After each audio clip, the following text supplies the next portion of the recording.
और आजमगढ़ के मेरे भाई बहन, मोदी की एक और गारंटी सुन लीजिए।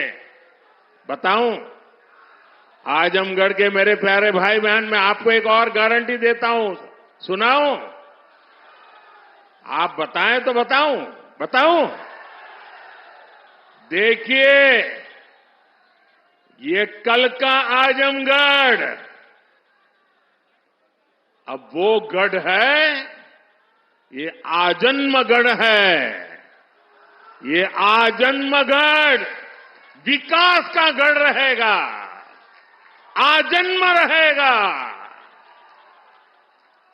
अनंत काल तक ये विकास का गढ़ बना रहेगा। ये मोदी की गारंटी है दोस्तों। साथियों, आज आजमगढ़ में एक नया इतिहास लिखा जा रहा है। यहां से लेकर विदेश तक जे भी आजमगढ़ का रहने वाला हो,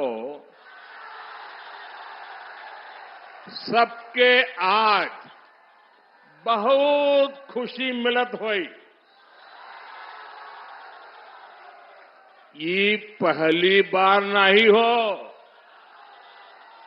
एकरे पहले जब हम पूर्वांचल एक्सप्रेसवे का उद्घाटन कईनी, तो आजमगढ़ के सब आदमी कहत रहे कि अब लखनऊ में जहाज से उतर के हमन यहां 2.5 घंटा में आ जाब।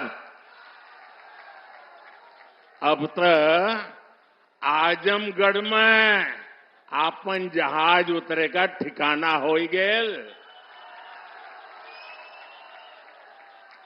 एकरे अलावा मेडिकल कॉलेज और यूनिवर्सिटी बनने के कारण पढ़ाई और दवाई के इंतजाम के लिए भी बनारस जाए का जरूरत कम पड़ी। साथियों, आपका ये प्यार और आजमगढ़ का ये विकास जातिवाद, परिवारवाद और वोट बैंक के भरोसे बैठे इंडी गठबंधन की नींद उड़ा रहा है। पूर्वांचल ने दशकों तक जातिवाद और तुष्टीकरण की राजनीति देखी है और पिछले 10 वर्षों में ये क्षेत्र विकास की राजनीति भी देख रहा है और 7 साल से योगी जी के नेतृत्व में उसे और गति मिली है। यहां के लोगों ने माफिया राज और कट्टरपंथ के खतरों को भी देखा है और अब यहां की जनता कानून का राज भी देख रही है। आज यूपी में अलीगढ़, मुरादाबाद, चित्रकूट और श्रावस्ती में जैसे जिन शहरों को नए एयरपोर्ट टर्मिनल्स मिले हैं, उन्हें कभी यूपी का छोटा और पिछड़ा शहर कहा जाता था। उनकी कोई पूछने वाला नहीं था। अब यहां भी हवाई सेवाएं शुरू हो रही हैं क्योंकि इन शहरों में तेजी से विकास हो रहा है। यहां औद्योगिक गतिविधियों का विस्तार हो रहा है। जिस तरह हमारी सरकार जन कल्याण की योजनाओं को मेट्रो शहरों से आगे बढ़ाकर छोटे शहरों और गांव देहात तक ले गई, वैसे ही आधुनिक इंफ्रास्ट्रक्चर के काम को भी हम छोटे छोटे शहरों तक ले जा रहे हैं। छोटे शहर भी अच्छे एयरपोर्ट, अच्छे हाईवे के उतने ही हकदार हैं जितने ही बड़े मेट्रो शहर हैं। और भारत में जो तेजी से अर्बनाइजेशन हो रहा है, उसका जो प्लानिंग 30 साल पहले होना चाहिए था, वो नहीं हुआ।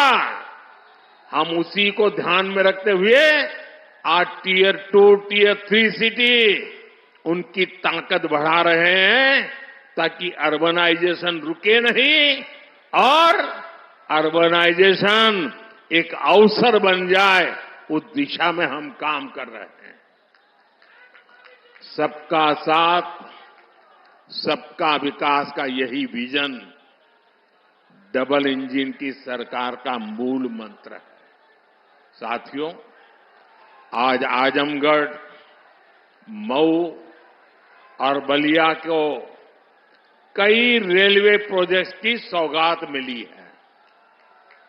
इसके अलावा आजमगढ़ रेलवे स्टेशन का भी विकास किया जा रहा है।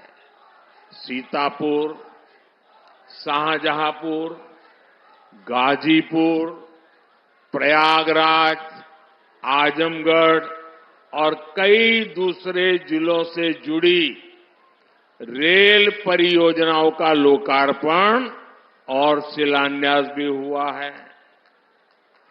प्रयागराज रायबरेली, प्रयागराज चकेरी और शामली पानीपत समेत कई हाईवेज का लोकार्पण शिलान्यास भी अभी मैंने किया है।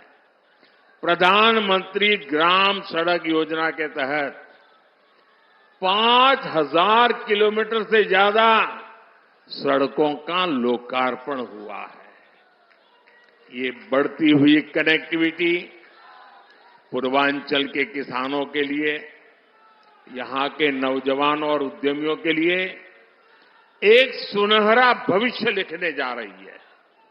साथियों, हमारी सरकार की प्राथमिकता है कि किसानों को उनकी उपज का सही दाम मिले। आज पहले की तुलना में कई गुना बढ़ी हुई एमएसपी दी जा रही है। गन्ना किसानों के लिए भी इस साल लाभकारी मूल्य में 8% की वृद्धि की गई है। अब गन्ने का लाभकारी मूल्य 315 रुपये से बढ़कर 340 रुपये प्रति क्विंटल हो गया है। आजमगढ़ तो गन्ना बेल्ट में गिना जाता है। आप लोगों को याद है ना कि कैसे इसी उत्तर प्रदेश में जो सरकार चलाते थे ना, वो गन्ना किसानों को कैसे तरसाते थे, कैसे रुलाते थे। उनका पैसा ही तरसा तरसा कर दिया जाता था और कभी कभी तो मिलता भी नहीं था। ये भाजपा की सरकार है जिसने गन्ना किसानों का हजारों करोड़ का बकाया खत्म कराया है। आज गन्ना किसानों को सही समय पर गन्ने का मूल्य मिल रहा है। गन्ना किसानों की मदद के लिए सरकार ने और भी नए क्षेत्रों पर बल दिया है।